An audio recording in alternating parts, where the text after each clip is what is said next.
All right. We had our booster meeting at Newport on March the 14th, which was probably one of the better attended meetings. And out of that meeting, President Lewis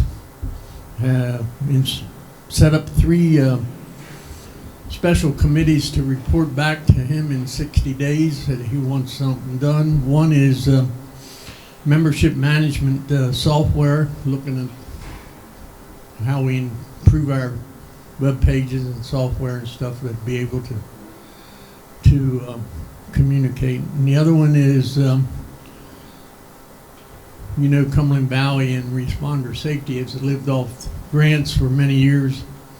Well, almost ever since we've been in existence, like 22 years with responder safety.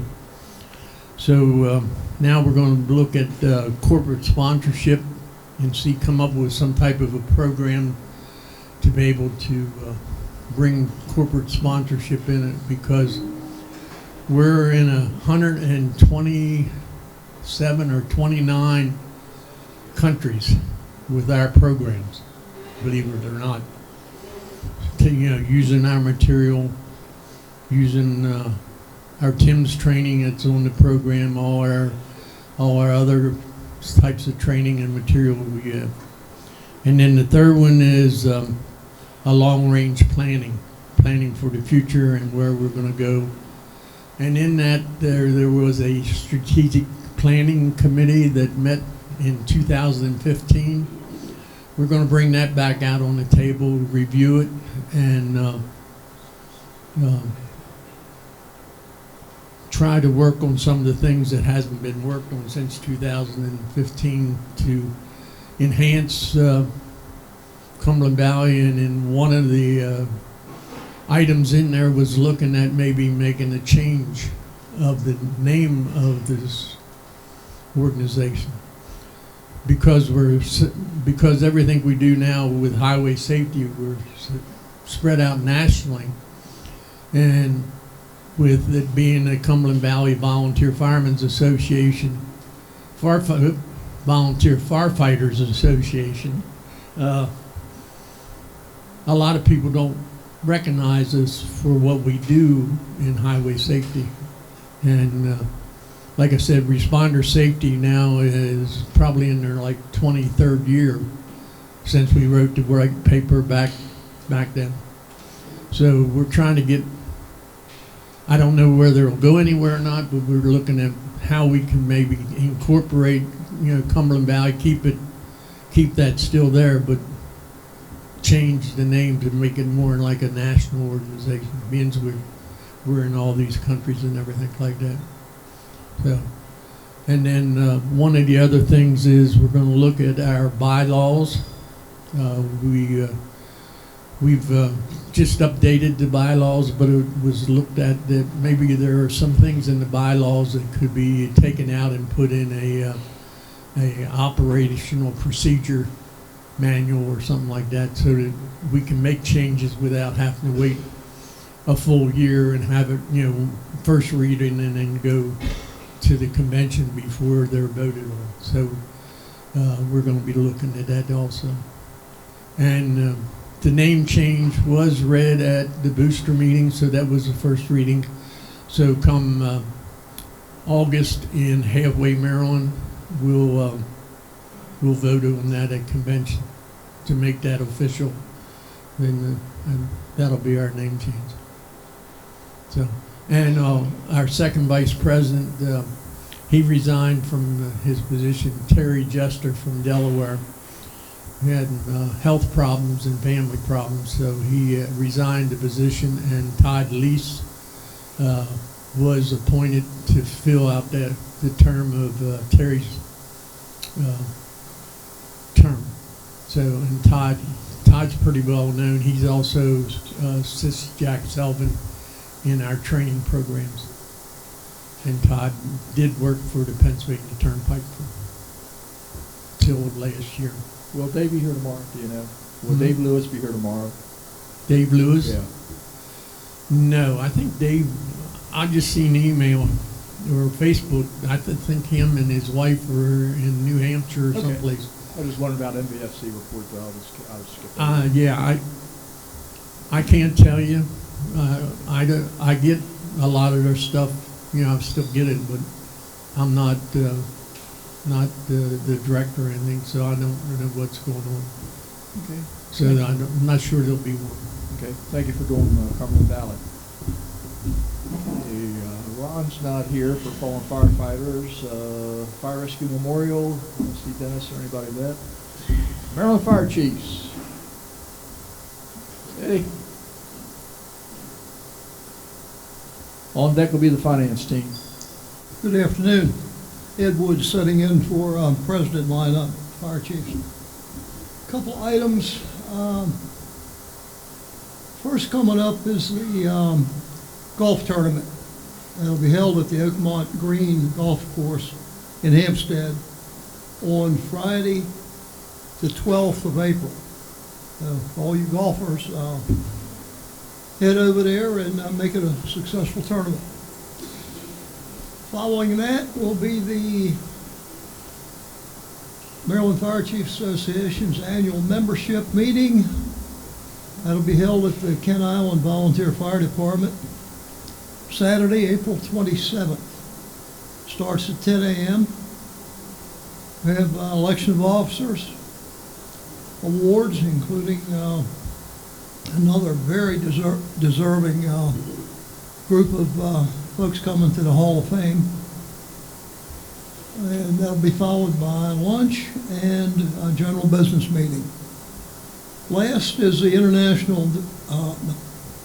the Eastern Division of the International Association of Fire Chiefs. Their annual conference will be May 10th and 11th, the Hilton Doubletree Hotel in Mount Laurel, New Jersey. They've election officers for the coming year, awards, and the business meeting. It'll be on a two-day weekend meeting like this one. So, any questions? Any questions from Maryland Fire Chiefs? Thank you. Thank you. Finance team. Okay, Mitch, you're on. I'll wave at you. I'll wave. Good afternoon, everyone. Ron is not here this weekend. He had a medical issue with a family member, so he stayed back in Queen Anne's County.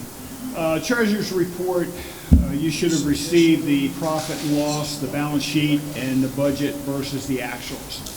I did notice where Ron did send it out to us, and it looked like it went to reports with the plural, which I found out early on sending reports. That's not the correct one, so I forwarded on to report at.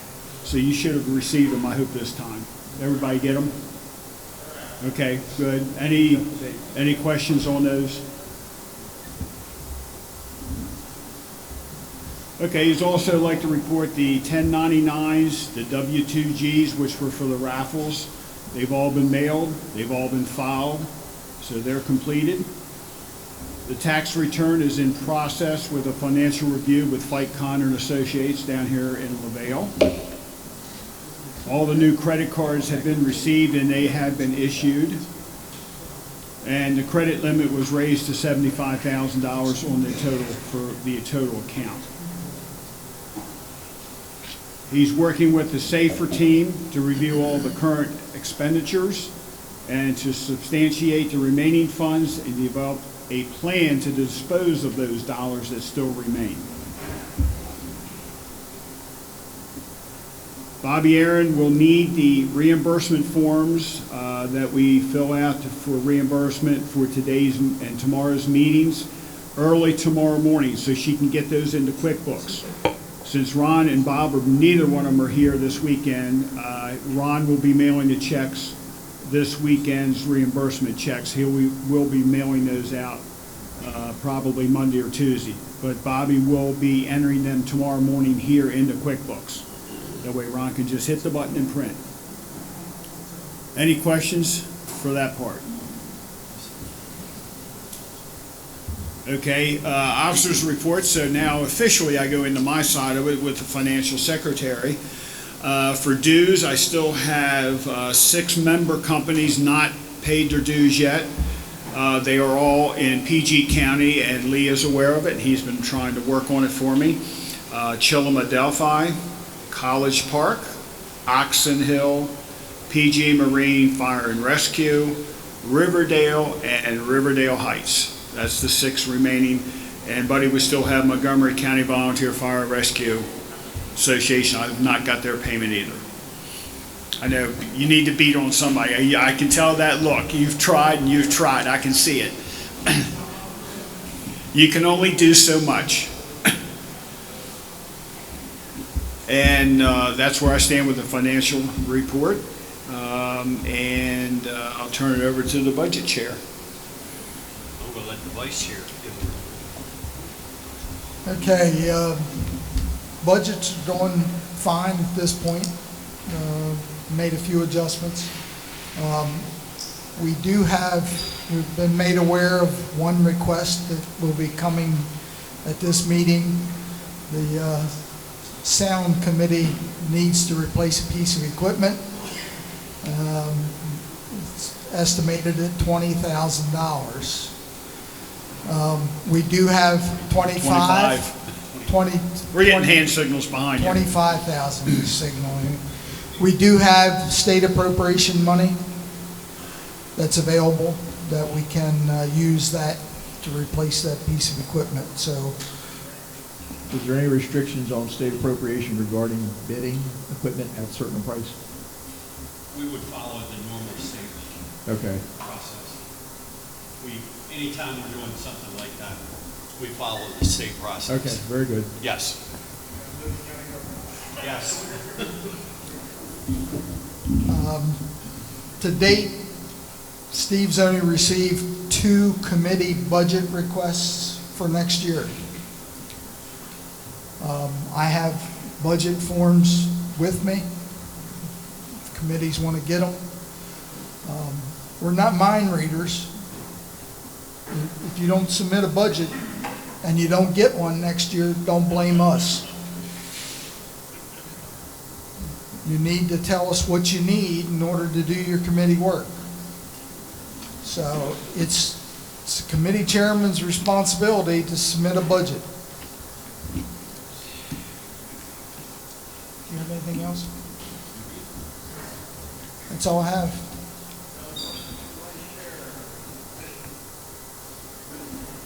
Okay, continuing on, we have the, I don't believe we have anything from the assistant treasurers. From the assistant financial secretary, Bobby Aaron is requesting for credit card receipts. For those who have credit cards, she needs the receipts monthly. They need to be reconciled with the monthly statement that we get from the bank so we can balance everything out. Also, the inventory is up to date, which is good news.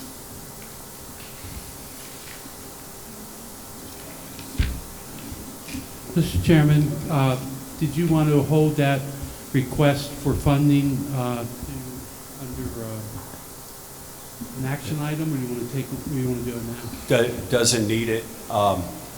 Actually, you took action when I presented the budget back in June, that as long as things fell within the bottom line of the budget, we would make notification, but generally the treasurer and I worked that out.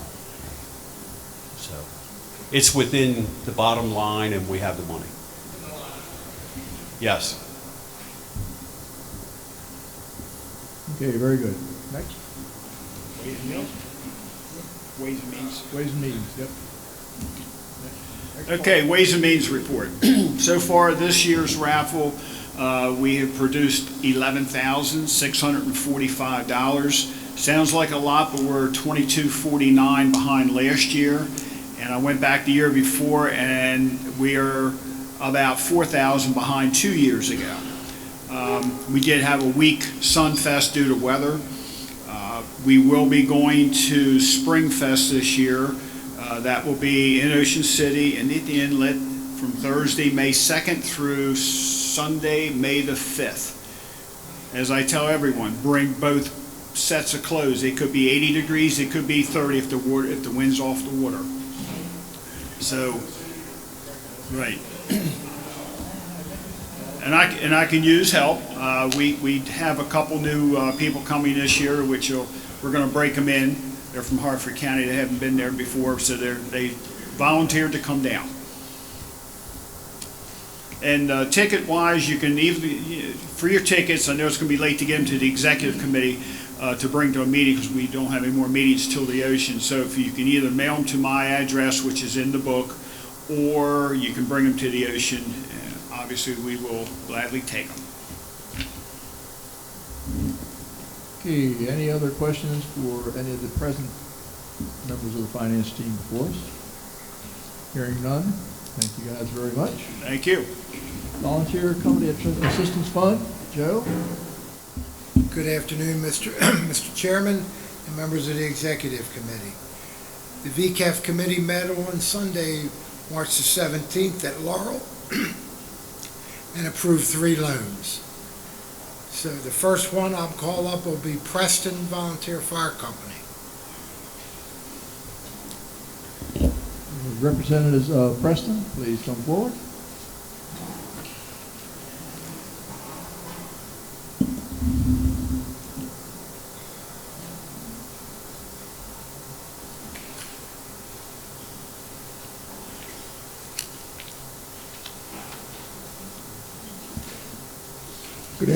Good afternoon and welcome to our meeting. Sort of glad to have you. Good afternoon. And for the record, if you would both give your name and office held at Preston, it would be appreciated. Ron Perrins, Chairman of Ways and Means Committee. Preston Fire Company. Andy Gary, President of Preston Volunteer Fire Company. Ronnie Ferens. Thank you, gentlemen. Application number is 8283. Preston Volunteer Fire Company has requested a loan in the amount of $550,000 for a unit that they're purchasing that was $994,716. They're putting up 55.29%, and their match was $44,716, and for a period of 5 years. They're purchasing a 2026 E1 1,500 gallon per minute pumper. Their payment options were annual, so the floor is open for any questions from the committee. Questions for the committee or from the representatives from Preston? Hearing no questions, question on the floor. We have a motion from Representative Faust, seconded by Randy, to accept the request. Any further discussion? Hearing none, all in favor signify by saying aye. Opposed, nay. Ayes have it, motion carries. Congratulations, gentlemen, and thank you so very much. Thank you, gentlemen, for Such a long ride for 5 minutes, but we appreciate you coming up. Thank you for your time. We appreciate it. we appreciate you. Thank you. Thank you very much. Thank you. Yeah, thank you. We will.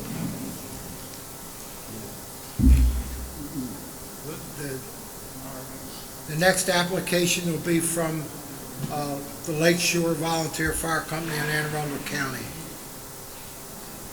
Okay, if representatives from Lake Shore could please come forward.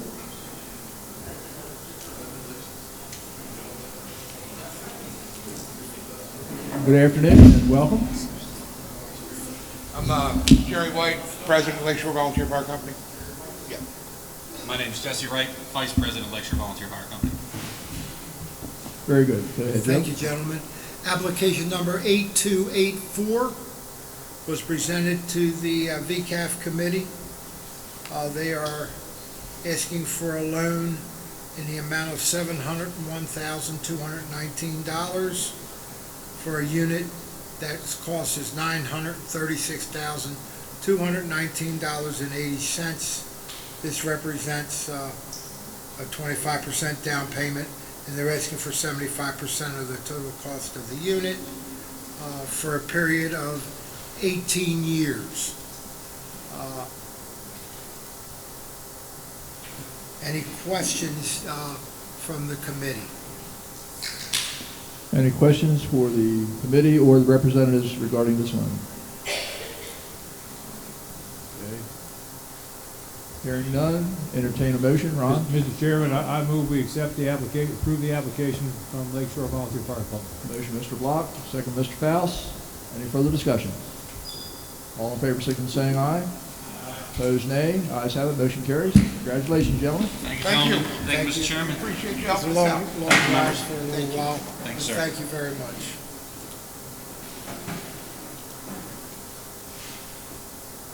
Okay, the third application today is from the Jarrettsville Volunteer Fire Company, application number 8285. Chair recognizes a representative from Jarrettsville. And I think everybody knows. Sorry, I'm back.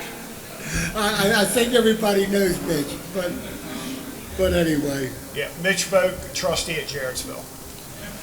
thank you, sir. Anyway,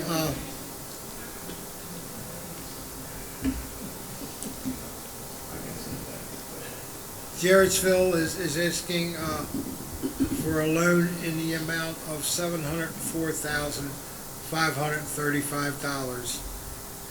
Which represents 75% of the value of the project, which is $939,374. They're putting up $234,844. They are rehabbing, I guess the best word to use, their squad to a 2025 Spartan replacement chassis. The unit is currently 20 years old, has significant rust issues with the chassis. It's been basically put out of service because it's unsafe to run, and so they're asking for this loan with a 10-year payback period, 10 years annual payment. Any questions from the committee to Mitch? Any questions for the committee or for the representatives? Hearing none, Chair will entertain a motion. Chair. Mr. Chairman, I make a motion that we approve the loan for Jarrettsville. Chairman Steve Cox has made the motion, seconded by past President Steger. Any further discussion? All in favor, signify by saying aye. Aye. Opposed, nay. Abstentions? Motion carries. The record shall show that the representative, Ben Kurtz, has abstained. Congratulations, Jarrettsville. Thank you. Thank you, everyone. Now, just an update.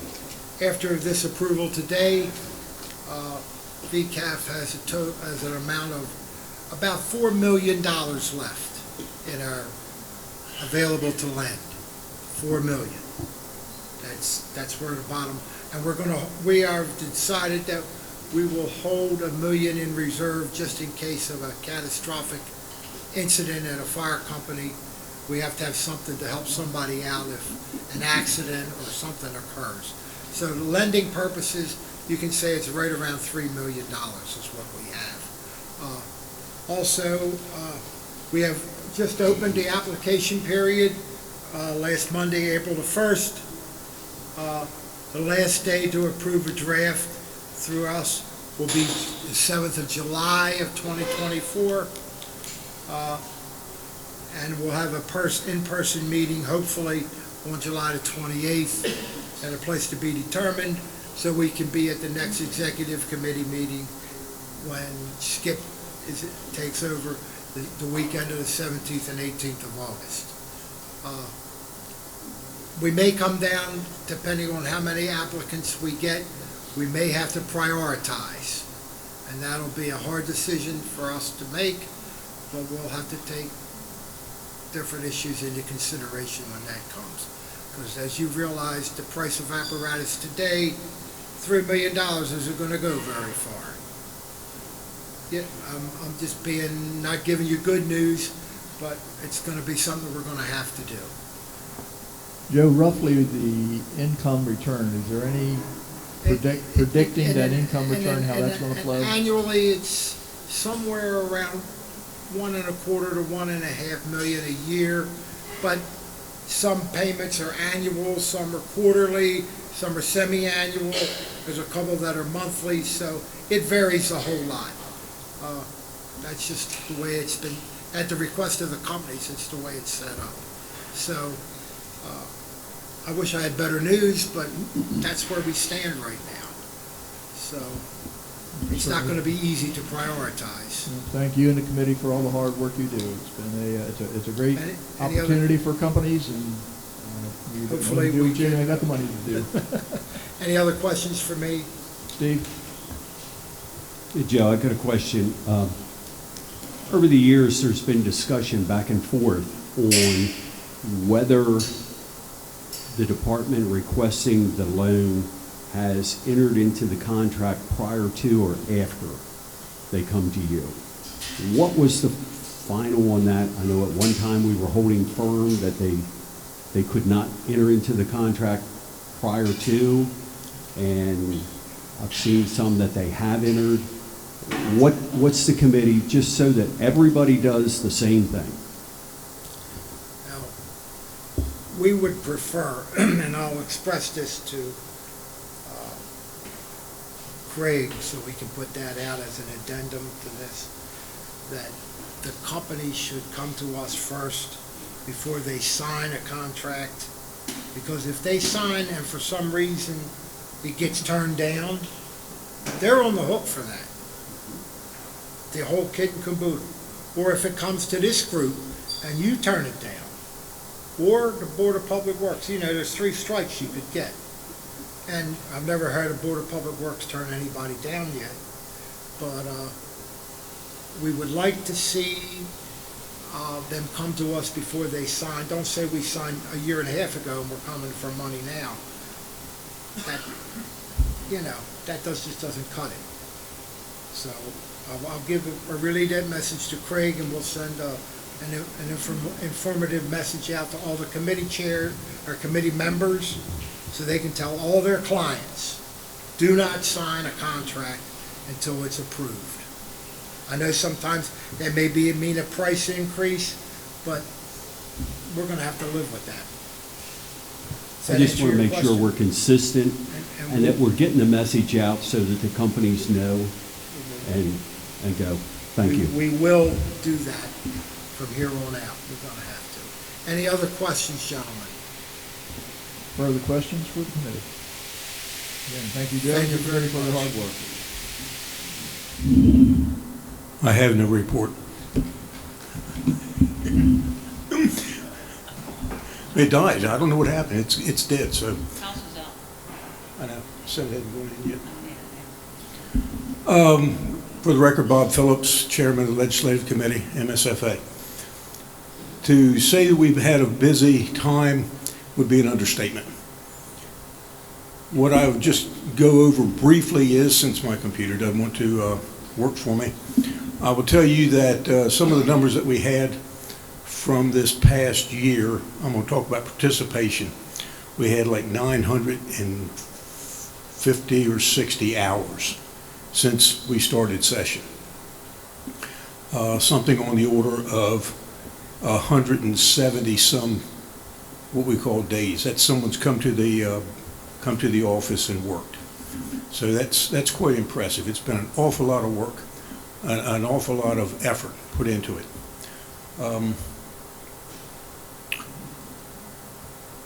Our legislation this year, we've done what I will term, we've done very well. Past 3 years have been miserable. No two ways about it. You work, you got nothing to show for your efforts. This year we've had many things. I'll start with the biggest part of it, the MSOL fund. We, the MSFA, were asked to take the lead on that. Immediately, our Vice Chair, Jim Malone, jumped on it. We found a Delegate Stein, who immediately put in a bill. This was back in January, asking for the amount of money we were told that the MSOL fund was going to need just to sustain itself.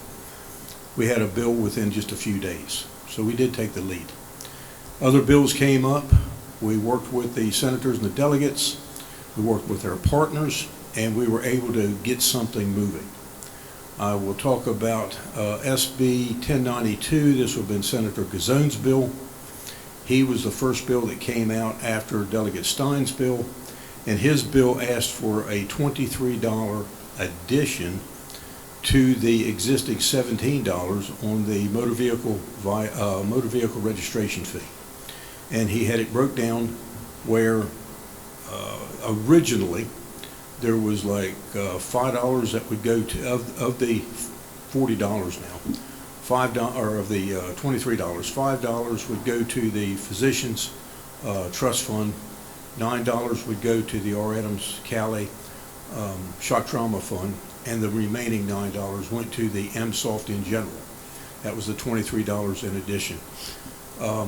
That bill came out, Delegate Shetty's bill, House Bill 1439 came out. Delegate Shetty approached it from a different point of view, increasing motor vehicle violations, and the additional income from those would go to support the Physicians Fund, the trauma centers, the outlying trauma centers, the R. Adams Crowley, shock trauma. So these two bills were going to be merged into one bill to go forward. Then the next step that took place was it was suggested that these two bills, these two bills just stand still. They're going to try to do it through the House and the Senate through the BRFA, and up until just last week, that was an option. The Senate and the House couldn't get together on it. They took that out, went back into the bills. The budget reconciliation was passed, and so now we're back dealing with these two bills again. As of right now, and again, my notes are in here, Senate Bill 1092 has passed second reader. It's got a third reader to go in the opposite House. Senate bill in the House now passes third reader.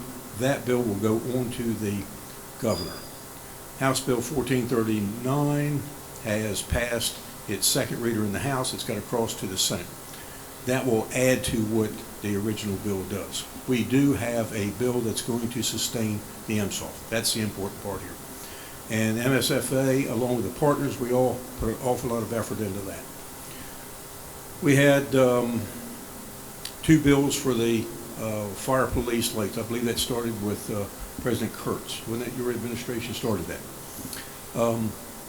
We tried this. It just seemed for one reason or another it never grabbed traction. This year, Delegate Stein put in a bill, and Senator Jason Gallion. Both of these bills have done very well. They've all crossed both sides. They're both going to the governor. So this year we will have a fire police light change. What this basically says, when the fire police arrive on location, they can use only red, they can use red and white, or red and green, so that we can get some contrasting colors out here. It is for safety. Awful lot of conversation on this, awful lot of questions from different people at different times. But this bill did grab some traction. We were able to get it through, and this is a win for the fire police and for the MSFA to champion this particular bill. I'm just trying to remember some off the top of my head. Those are the big three right there. We've had House Bill, well, I'll get to that one last. What was the Senate Bill 580? This was a bill that was put in by the Maryland Fallen Firefighters Foundation. In the past, if they sold merchandise, they had to collect and or pay the sales tax on this.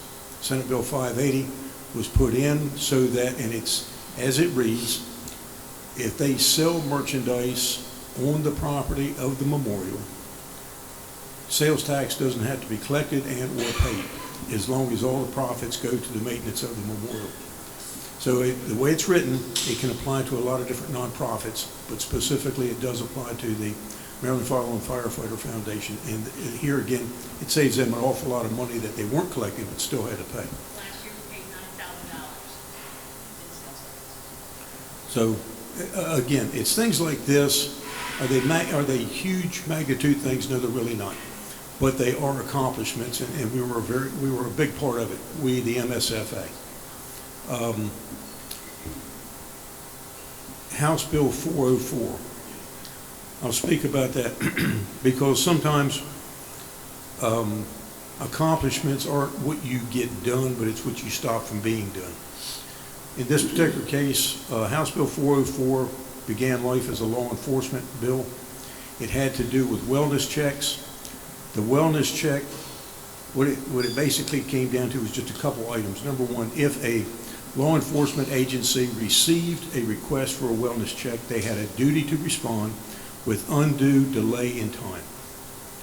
And if it was not in their jurisdiction, they had the responsibility to call whoever's jurisdiction this was in and let them know they had to do it. At the very last minute during the hearing on the House side, the bill was amended to include by statement fire, rescue, and emergency medical service entities. And we had the same responsibilities. If contacted, we had a duty to respond with undue delay. The bill was a law enforcement bill to the very last minute before crossover, was amended, went back to the floor, did a excuse me, did a second and third reader and passed to the Senate before we even knew it existed.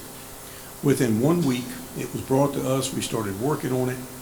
The Senate bill stayed as a law enforcement bill. We spoke with people on both sides. We had contact. We did get a response from the Delegate Woods, Prince George's County. She did respond back with some suggestions of how we can modify our actions to fit her bill. It was a safety issue, and we addressed it from both a contact point of view. How do you contact somebody? What's qualified for the contact? It was very nebulous. It wasn't even specified. It just said qualified contact, but not how that had to take place. We had two things that we put out. One was the contact.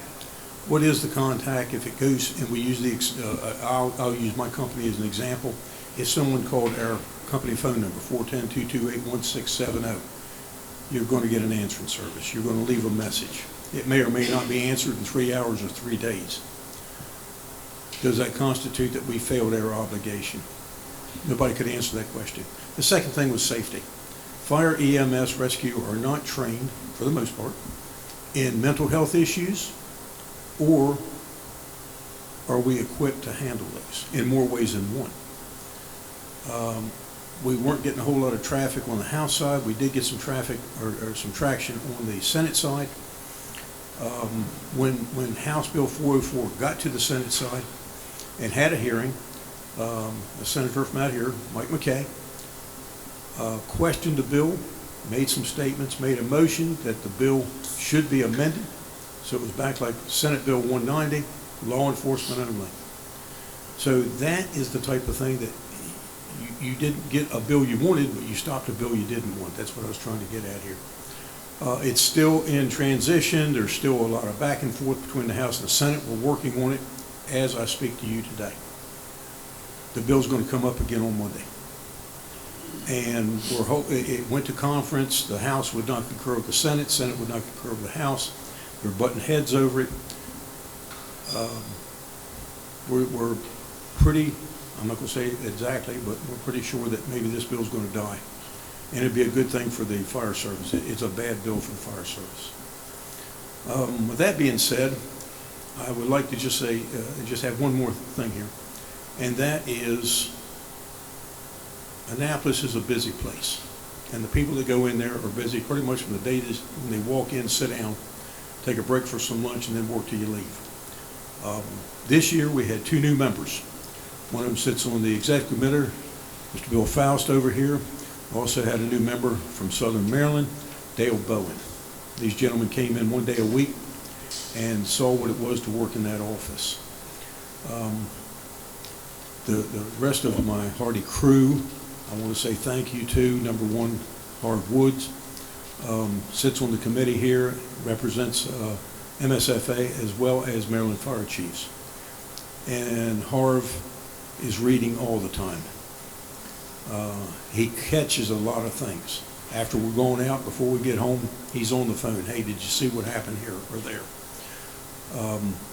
Joel McRae, past president, big asset to our company. and he brings a wealth of knowledge about Annapolis and from the workings of the MSFA. My vice chairs, another executive committee member here, Randy Smith. Randy doesn't always be able to make it up there, not because he doesn't want to, but other things. He's taking care of his wife, and that's a wonderful thing. Never misses a meeting. He's always on the meetings, and he's there for input and support and everything else. Something comes up in Southern Maryland, he's all over it. We have two other members, don't come to the office that much, but when you call upon them, they're there to help us. One would be, and some of you might know the man from Anne Arundel County, Rook Rogers. He works with us. He's also with Maryland Fire Rescue Institute. And a wealth of knowledge. Just the other day, we were talking about getting hold of somebody. He had the contact information. So it's things like this. These people are constantly in there, looking at things, checking things out, letting us know what's going on.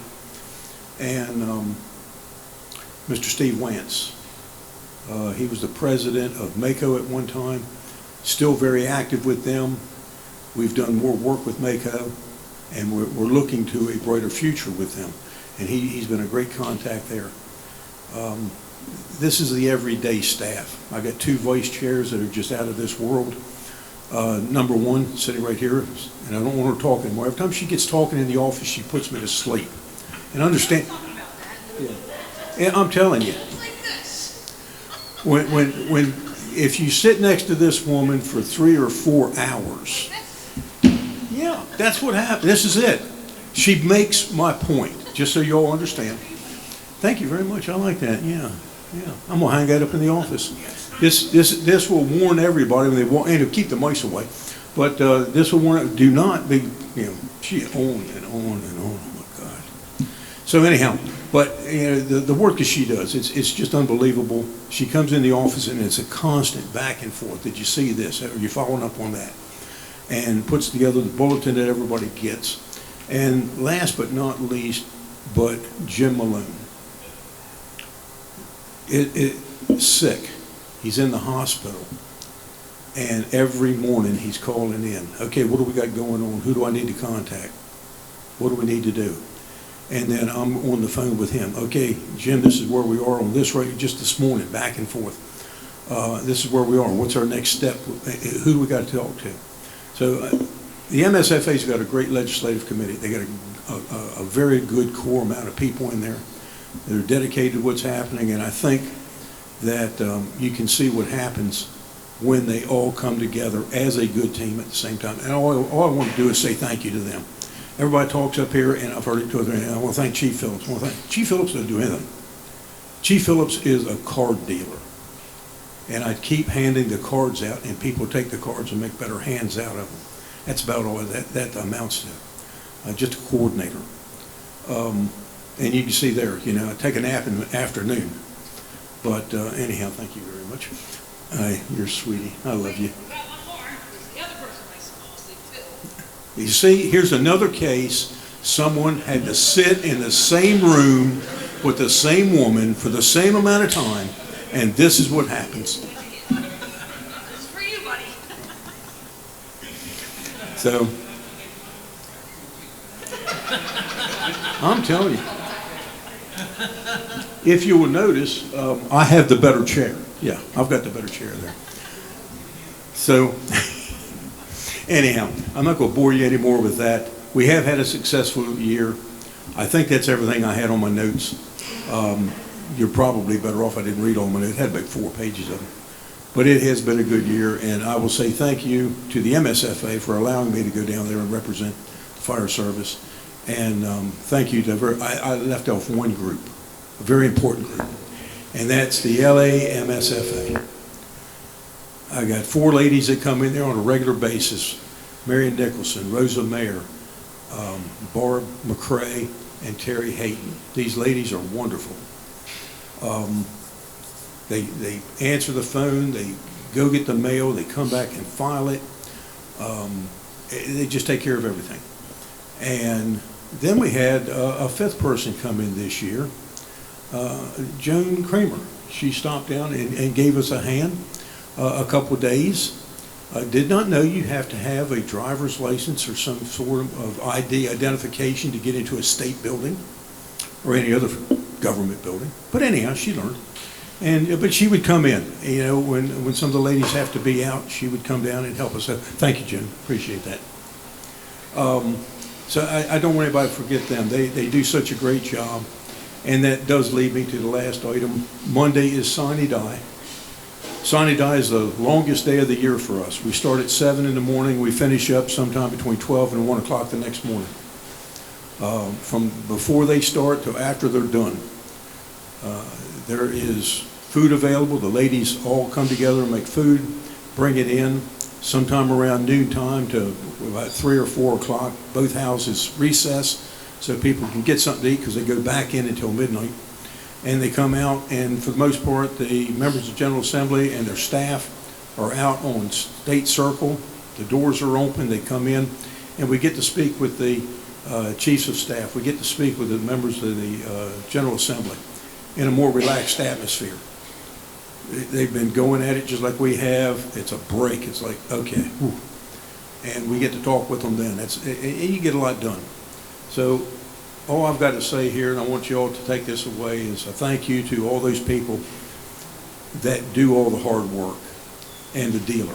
I come in and deal the cards.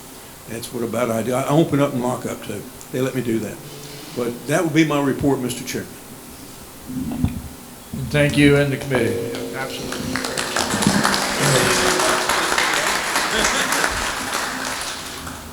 Bob, before you get up, I just want to echo what he said. This year, the legislative committee has really knocked it out of the park. And the men and women of this group and the things that you see here by Monday that help benefit the fire service is tremendous. And most of the partners have left to head back home, but even the partners for MIMSOF work together to get some of this legislation approved. So I'm quite certain that MIMSOF will be pretty good for at least the next 8 years. I mean, there's not a inflationary marker in there, which we'd like to have seen, but we'll save that for another day.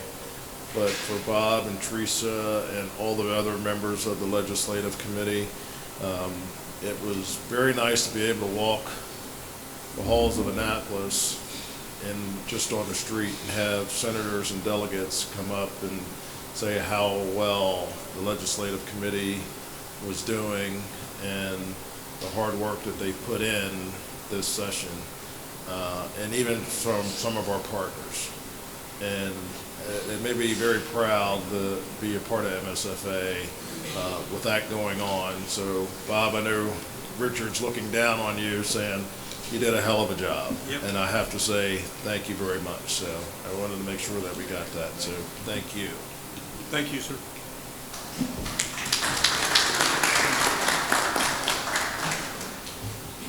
Any other questions for Chief Phillips or the Legislative Committee in Annapolis? Mr. Chairman. I do have one for the bond bills that we have in the back of the report. There are 19 currently. One is still dark. I cannot read that one. It's a small amount of loan, bond loan request. Everything else is blue, so you can actually read what they're looking for. And when I find them, I send them out respectively to some of the people that I know in the departments, because sometimes you don't see it once it goes blue. But we added that to the report this year as it went on. Usually at the very end we would start adding them, but we thought it was important to add them in the beginning once we saw it. Currently there are 462 bonds that they're actually addressing, so who knows what's going to happen. We've saw in the past where your department might say you wanted like $1.5 million. It was signed by one governor at 1.5, and then the next governor demoted it down substantially. So hopefully some of these bonds are very, very important for the integrity of the buildings and such. So we hope that they get passed. But other than that, it says the Senate's supposed to go in at 1:30, but they never go on time. And then the House has recess till 10:30 on Monday morning. So today we only had, 2 or 3 bills that we're actually following along. And then other than that, we've just follow what happened. So until we know what the Senate's doing this afternoon, there's nothing on the Senate side that we're worried about. That they have a very small calendar, so I don't even know why they're going back in. I'm not sure. Yeah, that could have, but yeah, so it'll be happening. Mr. Belger, go ahead. I've noticed throughout the session, looking at MACO's website and MACO's Facebook page, every time they give testimony, they put that out there. And I didn't know if it would be any benefit to the MSFA that during the weekly report and on the Facebook page that you would post that type of information. It would demonstrate to the folks what we're doing in Annapolis, and also the legislators would maybe see it. But again, it's just, in my opinion, be a way to promote the activities of your committee more than what you're already doing. You're doing a great job. It's certainly, I'm not criticizing anything. It's just, I've noticed that MACO's doing it, and I didn't know that you would consider and if thing would be a good idea or not. But again, you were to testify, or Joel or Teresa or whoever, on a particular bill, that information would be released through the weekly report and or Facebook, just saying that the MSFA testified in favor of this bill or against this bill, and real short, down the sweet type of thing. Again, it's just a way, I think, to promote the activities more to our membership and other folks of your committee. That's a great idea. And yes, I read their reports and I'm like, yeah, okay. Future truth, future truth. That's a good suggestion. Yes, we'll look at how we can get that done. Good idea, Mark. Any other comments for the legislative committee? Okay. Thank you very much. Federal legislation, Bob? Yeah, don't want to beat a dead horse, but my first item on my report is the OSHA thing. Everybody's got to remember that this was a fire brigade regulation to start with. And the fire service, the EMS service, or rescue was not involved in that part of OSHA. And that goes back to 1980. I know Chip knows a lot about that. Chip and I have been talking, and but on this year they've included, and they're changing that to include the emergency responders is what the title of the regulation is, and that'll include firefighters, emergency medical service providers, and technical search and rescue workers. So that's how that got about. And what they're doing is incorporating all the NFPA standards, all of them, that affect the fire service, which we all know we can't or have trouble meeting it. And it's not because we're not for safety, but it's just the fact of funding and personnel to be able to do that. Because in there, it requires personnel to be able to cover some things that are there. You need an HR person and stuff like that. You know. How's a volunteer fire company like this little company right here going to find people to be able to do that? So that's what your OSHA, that's what this standard's all about. As of Wednesday, they extended the comment period to June the 24th, I think it was. So that helped us. That notice came out on Wednesday evening. So the deadline was May 6th, so we got that extended. The other big thing we need to keep harping on them to have a public hearing. Those were the two big things we asked for, was this extension on comments and to be able to have a public hearing on this change. And I know Chip can answer a lot more questions and handle this more than I have, but I've been trying to stay on it. And the big part of that regulation is 1910-156. There it is. That's the part everybody should be studying and looking at, because that's the part of it that really affects the fire service. And that has been in place for a long time. This isn't something new for 1910-56. For a lot of us, we've had to apply by that years ago, right, Chip? So that's part of my big thing. The other thing is, federal government finally decided to fund a budget for the rest of the year for the operations. But when they did that, they cut the AFG and SAFER program by 10%, which reduces the total amount of money for those two programs. So what we need to do now is get on our congressmen and our senators to restore that 10% back, or even try to increase that money, because every year that this program's been in effect, there's been more requests than there is funds to be able to fund it. And I know a lot of us have tried for grants and can't get them because we don't score high enough from our peer review and everything like that. But our big thing right now, we need to get on it and get them to, when they work through the budget, is increase that money. So I guess that's a request I'm putting out, that we do it here to be able to do that. And then the last thing that I really have on there is a fire training is back to safety, back to basics. Will be the safety stand down for this year, which is the week of June the 16th through the 22nd, same time we're in convention. So that's a safety stand down for this year. Any questions? Any questions for Bob? Yeah, this actually started back with Rick Blair. The first OSHA attempt for the OSHA regulations started under Rick Blair, and that's, I'm not even sure how I got involved in it, but somewhere along the line that we actually had OSHA up at Liberty Town showing what we do, how we do it. I mean, and that's 5, 6, 7 years ago, and they predicted it would be back. Right. So, and it is with vengeance. Thank you, Bob. Any other questions? Yep. Randy? State circles and Frank's not here? Oh, state circle, yeah, that's one of those, since Frank's not here, anything other than the building's still there and it was busy. Still there? Yep. He did come in the beginning of the session and cleaned all the carpets and everything. So, yeah, that was nice. He comes in, nobody else. Yep. He keeps an eye on it. He doesn't do that. They took our parking lot, so. The work will get better. Can I make one other statement? I was remiss in ending my report. I'd like to say thank you to the President and his office. The President's been very active down there on a regular basis. He was contemplating new ideas. And I'd also, along with the President's, like to say thank you to our Executive Director. It was weekly. She was wanting to know, how do I help you? What else can you use? What else do you need? And things like that. So and I should not have, I apologize. I didn't bring that up earlier. But I was very remiss in thanking the President's office and the ED's office for everything they've done for us also.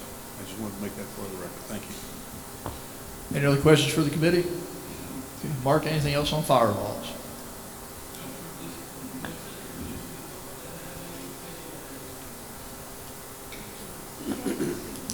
Okay, thank the legislative branch. Looking at the training and safety branch, safety's already reported. Whoops, I'm sorry, Bob, you had another one. That's right. I thought that was part of it. Go right ahead. On the state report,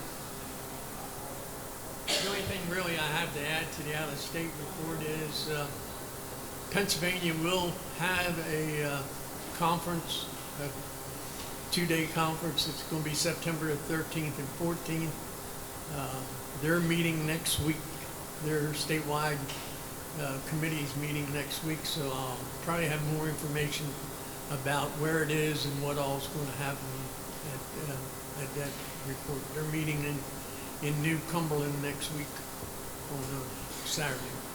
So, other than that, and don't forget the CSFI dinner coming up the 27th, 28th, or 28th, 29th, one of those days. It's the last Monday and Tuesday of April. They change it. Thank you very much. Anything else? Oh, I want to thank the President, if I don't get a chance before, for allowing me to be part of his committee for this year and working with me on those too. Thank you. While you're there, Bob, we're getting into the training and safety. Anything on MIFRTech? Are you still represented there, or? I'm not on there. I haven't been on there since probably almost a year now, Chip. They didn't replace me. But here's a gentleman that is, that probably can't answer. I know he was. Is it still back on? I don't have a report on that. I have the high school. Yeah. Ready for it? Okay, report was filed electronically, and I have written copies over there. Very briefly, programs are currently underway if they have a program, and most of the counties are recruiting for next year's program now, and we're trying to get an update on these. So again, we respectfully request that the executive committee provide one, if they have a program, and two, a contact force. We're working on that from 3 or 4 different angles and being a little frustrated. We're also monitoring what MIFRE is doing and how they may impact the high school program. So we appreciate feedback on that also. And if any of you all need assistance on a high school program, my email's in the report. Please give us a shout. My wife and I are pretty much the committee, so let us know, and we'd be happy to help any way we can. And that's the report. If anybody has questions, I'd be happy to try to answer. Any question on the high school tech programs? Thank you. Okay, thank you. Are you on MIFRE Tech? Are you on the board?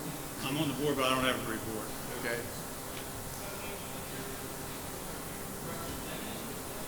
Yeah. I have to check on that. Okay, yeah. If I am represented, I'll have a report. No organizational representative. Okay, that answers that. Do we have a seat that we need to fill? That's the question. We do have a seat we need to fill. There's so many volunteers, so many career, so many instructors. Is there a specific seat for Merrill State Fire Association? I don't think so, but this organization over the years always had a volunteer representative on there. I'll try to have a report. But from my knowledge. Okay, we'll discuss it with the president and get it hopefully resolved. Thank you, Bob. Okay, Gary's not here for our training committee. Anybody have a report for the actual training committee? Very good. Pro board. Pro board report. Already got safety. Rural water supply. Steve? And after that, standards. If Ken's still here. Yep, there's Ken. Very good. Good afternoon. My report was filed electronically. It's pretty short this time, unfortunately. Our drill at Queenstown on March 23rd had to be canceled due to weather, and due to the location, we cannot reschedule that until March of 2025. Actively searching for host companies within the state. If anybody wants to host a drill, please let us know.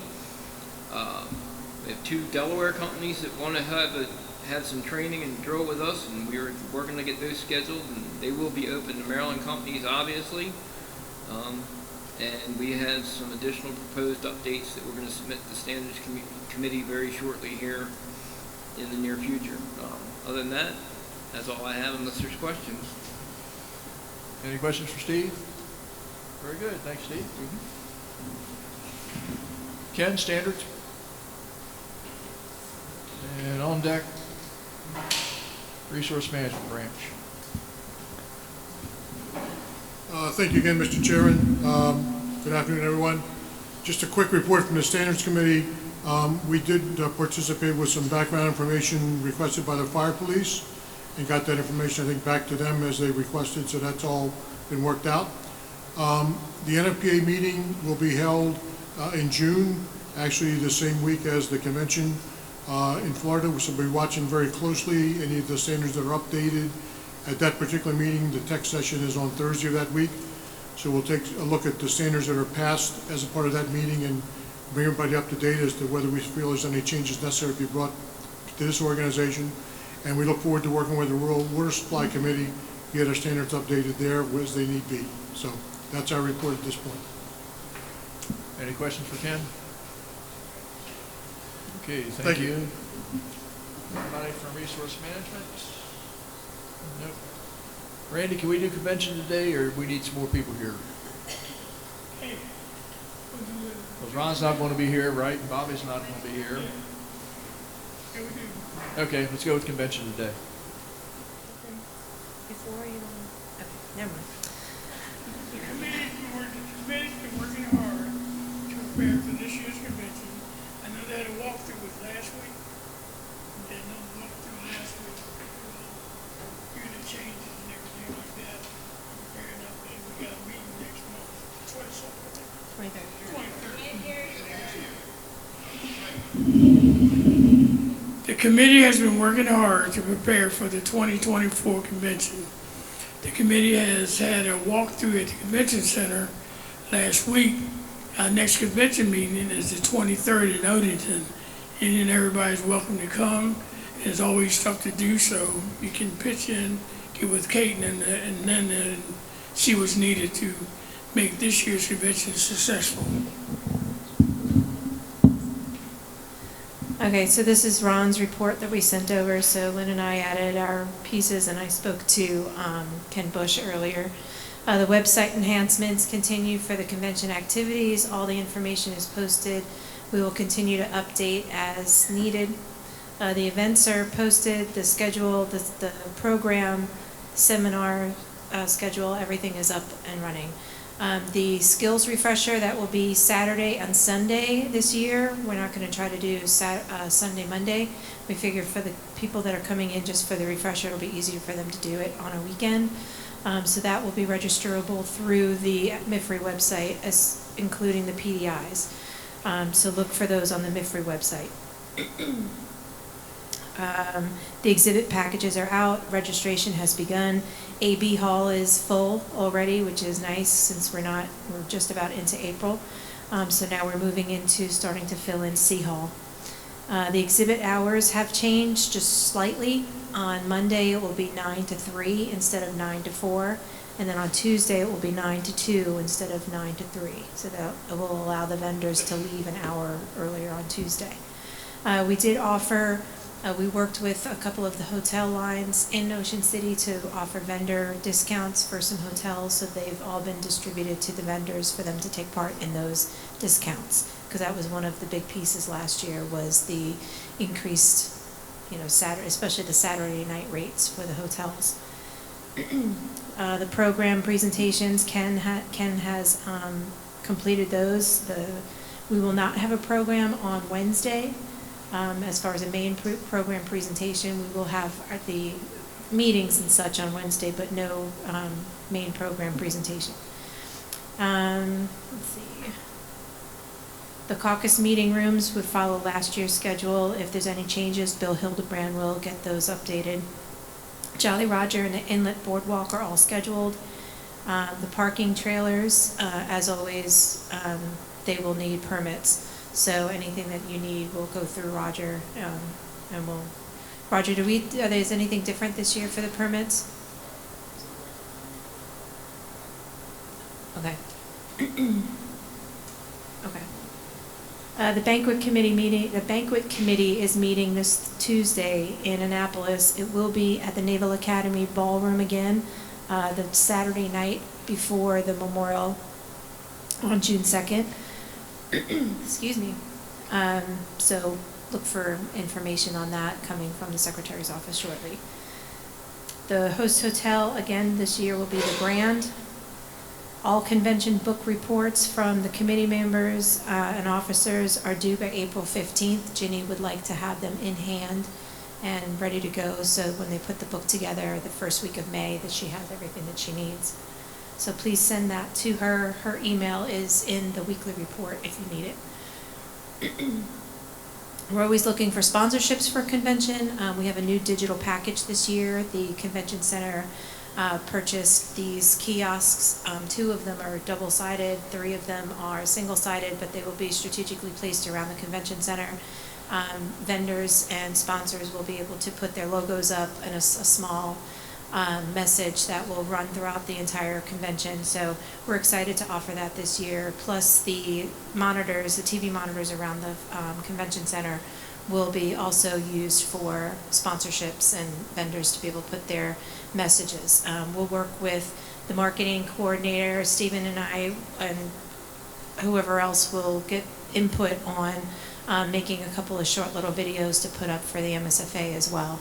I know Stephen's been busy getting a lot of content and videos, so I'm sure we'll be able to put something together to put up on the digital monitors as well for us, not just for our vendors.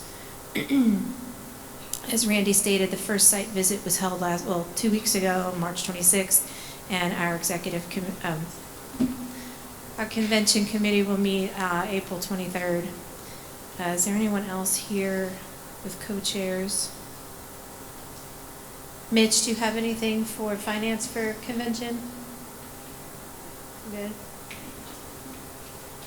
Ben, the program, nothing else?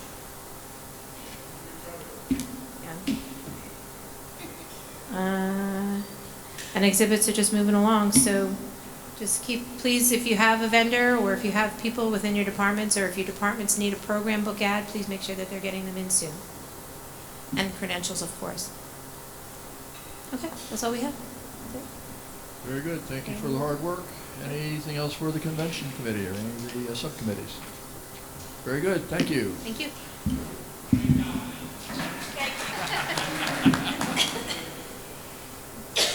You get to come back tomorrow morning, Lynn, and do it all over if you want. Okay, we'll get a little more in today. Awards branch. Lee and past President Cox. Good afternoon. I do not have a written report. However, at the present time, the nominations for the different awards are starting to come in, and within the next 15 days is when majority of the award nominations will be submitted. The committees will meet on the awards or on the nominations, make the selections, and be ready for Ocean City.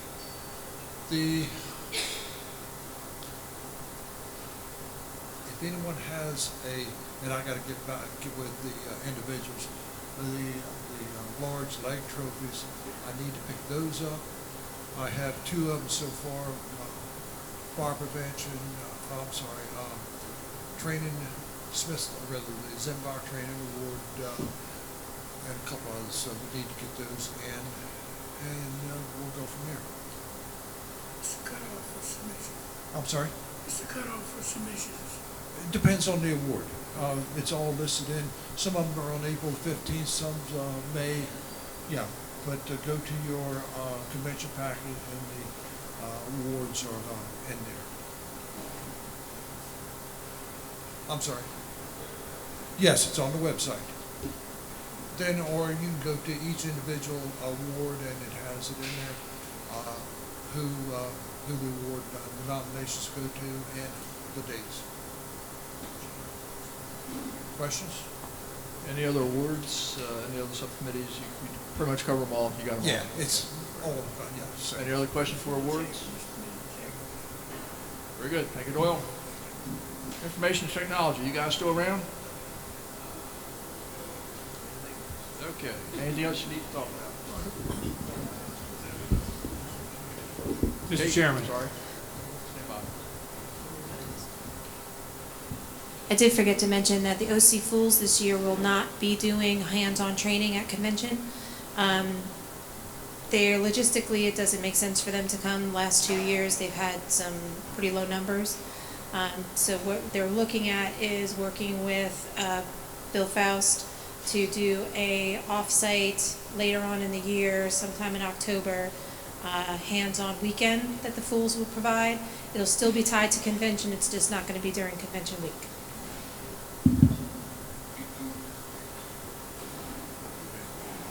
I'm sorry, Ron, do you have a question? Yes, Mr. Chairman, I spoke with Chris earlier about the equipment. I want to let you know that all the new equipment is now being used, the new audiovisual equipment, and they are looking for, hold on a second, let's take the term. Last piece is a new TriCaster, which will have Zoom capability built into it. It's the last piece they want to buy. And then we need to get with the budget committee to discuss disposal of the old equipment. Is that what we were talking about earlier? Yes. Okay. Yeah, that price is including trade-in of the old one. Okay. So it'll be trading the old one in. And I guess while I'm here, I just need to know, I told you all the microphones are new. What do you want me to do with the old ones? I've had interest expressed from a volunteer fire company about using them in their own firehouse. I've talked to the president about possibly selling them, but it's up to you guys. What's the normal disposal policy of our organization, Steve? Do we take a low bid, put it out for bid roughly? See if we get any bids? Or how do we do it? I know for vehicles, we put it out for bid and give a deadline. We open the bid and then present it to the executive committee for final approval. This is a couple $100. Yeah, but actually, for what he's going to get out of that, we're looking the difference between a vehicle that would hopefully bring more money than the microphones that he's talking about. I would make a motion that we trade in the other piece of equipment, which is what we talked about before. The money's there, so that we authorize them to trade it in and to sell the microphones to the fire company. Okay, there's a motion, second by Tim. Any other question? President Steger. Do you know approximately what those microphones are worth? Well, the issue being is that old system was in the 500 to 600 megahertz band, which apparently a couple years ago was released to public safety. So there's a lot of places that won't even touch them. So if I had to guess at the value of the whole system, maybe $1,000 for the entire thing. Yeah, one of the guys that comes from the State Fire Marshal's office, Carl Whitmer. I don't remember the name of the company that he belongs to, but he has expressed an interest that he could use a couple sets at his firehouse. Okay, we've got a motion on the floor first. Okay, we have a motion to trade it in and to... Yeah, it's the TriCap. Yeah. As a trade-in, okay. Are the mics you're talking about? My motion was it was for both items, to go ahead and trade in the TriCaster. Okay, TriCaster, as well as sell the microphones. And sell the microphone. Okay, we need to make sure sell the microphone. Okay, the second version of that is correct. Or Tim? I'm sorry, Tim. You're okay with that, right? Okay.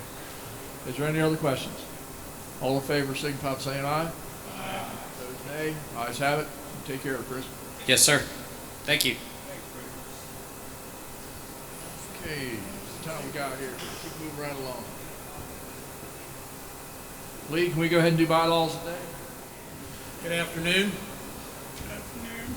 I did submit this report electronically. I'll go over it a little bit with you. The first change is the name change. It currently reads, the name of the association shall be the Maryland State Firemen's Association. MSFA shall be used to represent the name of the association when used subsequent to this section in the Constitution and bylaws. If this change passes, the new section will read, Article 1, name and membership. The name of this association shall be the Maryland State Firefighters Association. The MSFA shall be used to represent the name of the association when used subsequent to this section and all other sections of the Constitution, bylaws, and SOPs. And as you can see down at the bottom, I went through and found, I believe I found all of where it's noted in the Constitution. I won't say 100%, but I'm pretty sure that's all the sections. And I included the SOPs, which weren't included before because they do carry our name in. So that's the first one. And this was also I wrote this because in let me think here, Article Article 7, Section 1, the executive committee has the authority to do this, and that's what I wrote this up under. So, the second one is an addition we received maybe a month or so ago from the Snow Hill Volunteer Fire Company. This is an addition to Article 6, Section 1. And it currently reads, there's a lot of this, so bear with me. Unless you don't want me to read it, I'll go ahead and read it. It's an addition on to the end of this. All elected officers of the association shall be from the active membership of their active member companies in good standing, and shall consist of a president, first vice president, second vice president, recording secretary, financial secretary, treasurer, chief chaplain, and board of 5 trustees. President, first vice president, second vice president, recording secretary, chief chaplain shall hold their offices for 1 year or until their successors are elected. 1 trustee shall be elected each year for a term of 5 years to fill the vacancy in the board of trustees occasioned by the expiration of the term of one of the trustees. The secretary, financial secretary, and treasurer shall hold offices for a term of 3 years or until their successor has been elected. The secretary, treasurer, financial secretary shall be elected in alternate years so that the terms of offices do not end in the same year. The initial transition to alternating years will result in the secretary being elected for a 2-year term, June 2020 convention and conference, the financial secretary being elected for a 3-year term at the June 2020 convention and conference, and the treasurer being elected for a 3-year term at the June 2021 convention and conference. Now, if this addition passes, this paragraph will be added to the end of that. And it says, no one having been convicted of or received probation before judgment for any felony or violation of the Maryland Criminal Law, Article 7, theft and related crimes, Title 7, excuse me, Title 8, fraud and related crimes, or Title 9, crimes against public administration, or any analogous law to any other state or analogous federal statute, shall be eligible to serve as an elected officer, appointed officer, or committee member. This provision shall not apply to any person who has been fully pardoned by the executive authority of the jurisdiction in which that person was convicted. So this will be a change, and this was submitted by the Snow Hill Volunteer Fire Company. So that's what we have. This will, I feel, will sort of cover us on some problems that we have had in the recent past anyway, and I think you all know which problems I'm talking about. So other than that, there's been no other action. Are there any questions? Randy? So these are 2 different things? 2 different. One is the name change, and the next one is the addition to Article 6, Section 1. How does it come? That's the officers, where it describes officers, and then we add that paragraph to the end, which is, I believe, is very, very dire need to have that added to the Constitution. Anything Mr. else? Kurtz? Ron, just a question. Do you feel comfortable with that paragraph? I know that you had worked on, a similar, but I just wanted your input. Can I get back to you on that? I want to read this tonight again, and I'll have an answer tomorrow. Would that be okay? Thank you for the opportunity. By the way, the author of that was our attorney. I couldn't imagine that. Yeah. So, yeah, I could never have written something like that. I'll be honest with you, but yeah. Any other questions? Any other questions for the Constitution Bylaws Chairman? No, this is on the ballot. So at this point in time, those 2 will be formally on the ballot, And we are closed from accepting, correct? Closed to, yeah. Yeah, those are the only two. The time passed, we had to have it submitted to the Constitution and Bylaws Committee 90 days out from the convention, and that was, I believe, the 22nd of March or something like that. It was in March, yeah. So, yeah. All right, it's done. And really, it can't be changed because this is how they submitted it. Correct. Yeah. Yeah. Okay.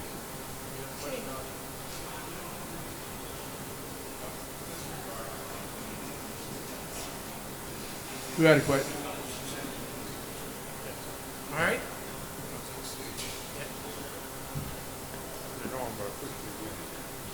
I got a green light, I'm not colorblind, okay, I got her. The proposal number 1 you had, that is for the name change, right? Yes.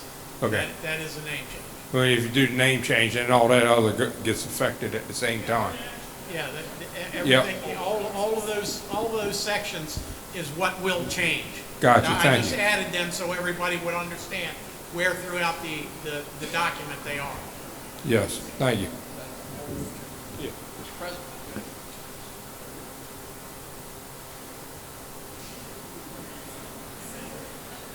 Well, while the president's figuring out the microphone over there, I have read this and I'm fine with it. President Kurtz, Mr. Chairman, President, yeah, good to go. Thank you.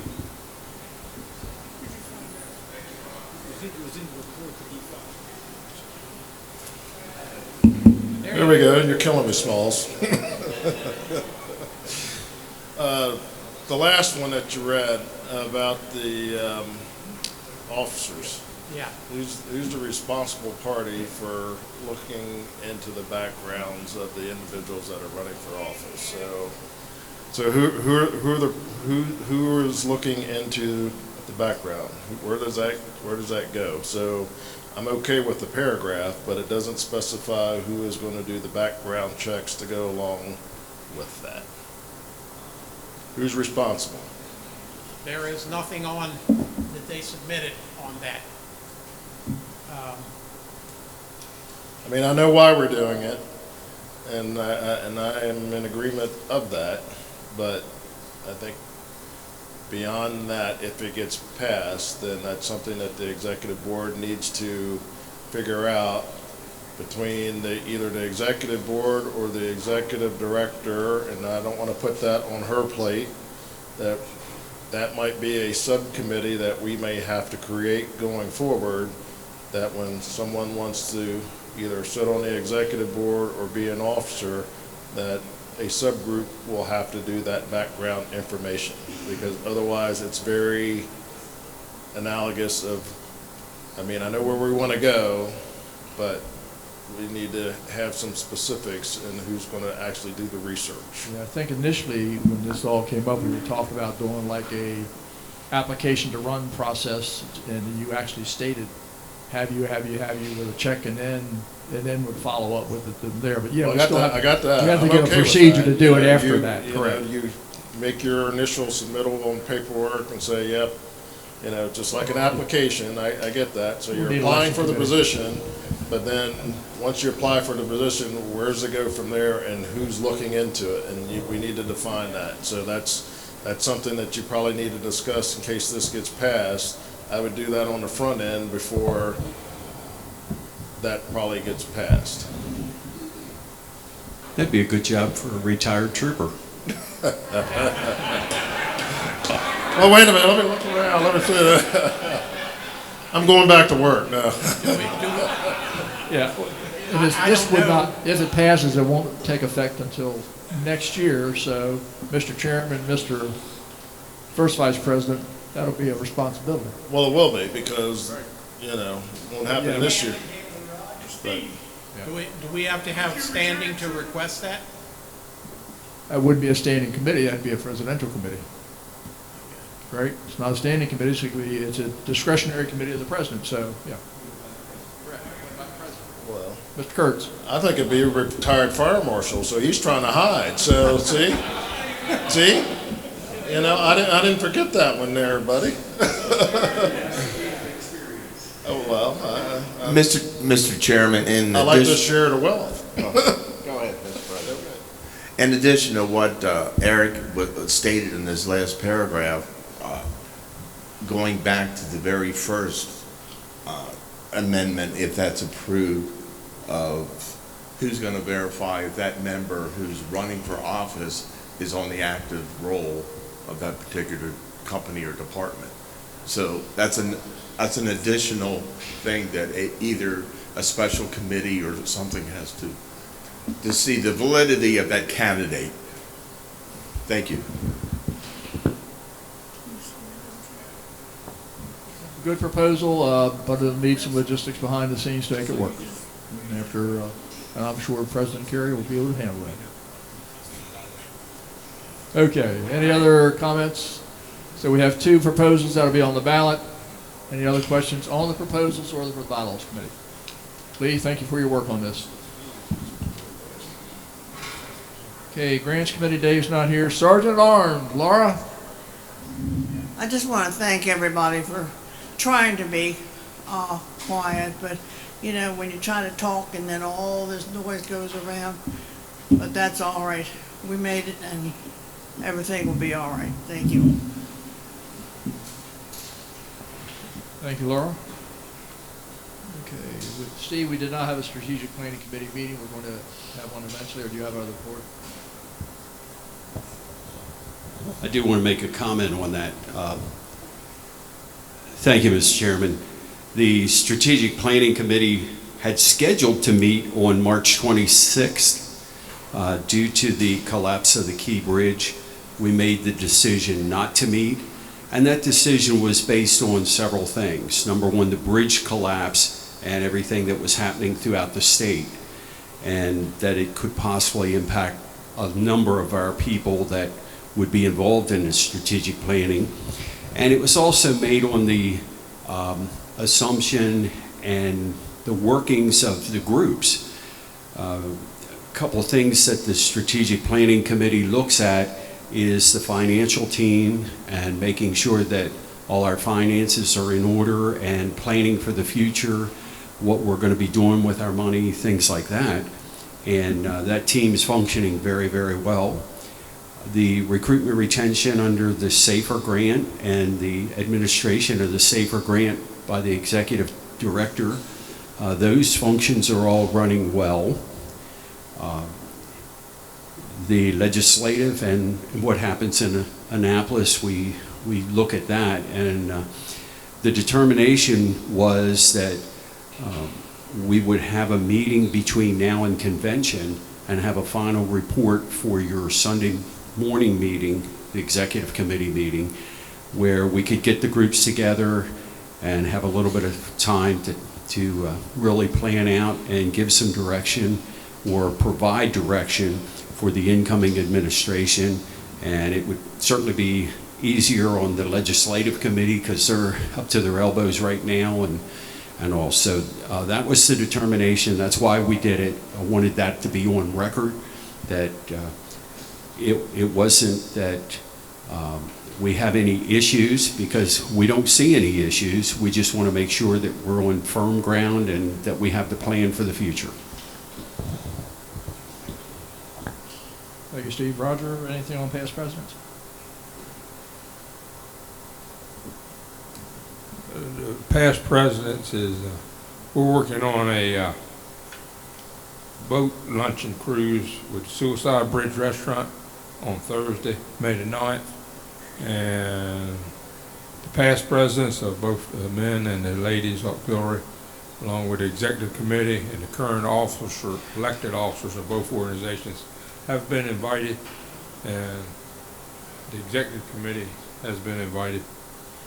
Just let me know if you can attend or can't attend. We have a minimum of 60 people. Right now we're at 22. Thank you. Thank you, Mr. President. I'm sorry.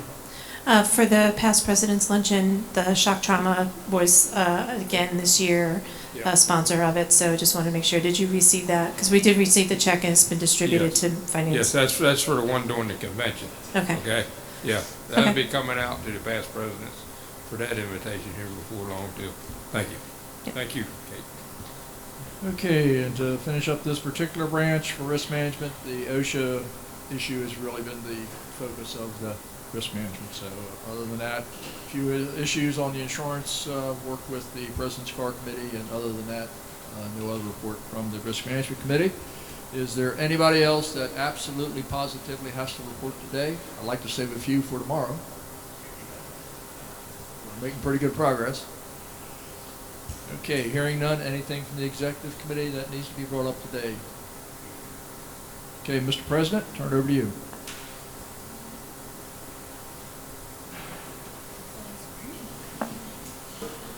We really don't have a whole lot. I think we've had a good meeting today, and a lot of good discussion. We've got a little bit of work yet to do, and I certainly appreciate everybody's traveling out here today to be with us, and hoping that you will come back in tomorrow and enjoy the lovely weather outside. But no, it's been a good meeting here today, so I'll leave it go with that, Mr. Chairman. So thank you. Okay. Yeah, we can leave everything where you're at. They're going to make sure that the doors are locked up. So if you want to leave your computers and stuff. Okay, one of the chaplains want to close us in prayer, start up this way. Let us stand as we're able for prayer, please.